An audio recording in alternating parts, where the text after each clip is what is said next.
সিরিয়ার দক্ষিণে সওয়েদা প্রদেশে টানা 5 দিন ধরে রক্তক্ষয়ী সংঘাত চলছে সুন্নি বেদুইন ও দ্রুজ গোষ্ঠীর যোদ্ধাদের মধ্যে। এই সংঘাতে নিহতের সংখ্যা বেড়ে দাঁড়িয়েছে 350 জনে। বৃহস্পতিবার Syrian observatory for human rights এর বরাত দিয়ে বার্তা সংস্থা এএফপি এই খবর প্রকাশ করেছে।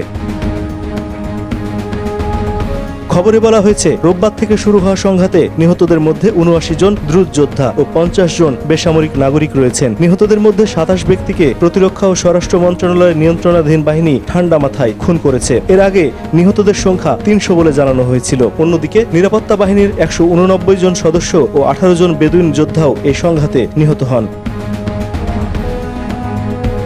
পর্যবেক্ষক সংস্থাটি জানায়, সওয়েদায় নিহতদের মধ্যে হাসান আল জাবি নামে এক গণমাধ্যম কর্মী আছেন। সিরিয়ার সাংবাদিকদের ইউনিয়ন এক বিবৃতিতে জানিয়েছে, পেশাগত দায়িত্ব পালনের সময় আল জাবি দুর্বৃত্তদের গুলিতে নিহত হয়েছেন। তবে তিনি কোন গণমাধ্যমে কাজ করতেন তা উল্লেখ করা হয়নি। যুক্তরাজ্য ভিত্তিক যুদ্ধ পর্যবেক্ষণ সংস্থা Syrian observatory for human rights সিরিয়ার বিভিন্ন অংশে অবস্থানরত সূত্রদের কাছ থেকে তথ্য সংগ্রহ করে। সংস্থাটি আরও জানায়, সিরিয়ার দক্ষিণাঞ্চলে ইসরায়েলি হামলায় নিরাপত্তা বাহিনীর 15 জন সদস্য নিহত হয়েছেন। সওয়েদার নিরাপত্তা নিশ্চিত করতে নিরাপত্তা বাহিনীর বাড়তি সদস্য মোতায়েন করা হয়েছে।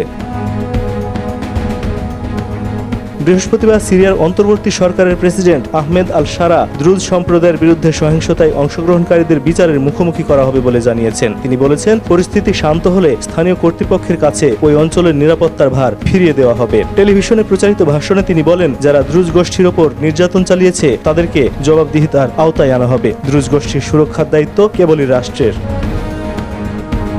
এস এম বাবু, সংবাদ মুহূর্ত।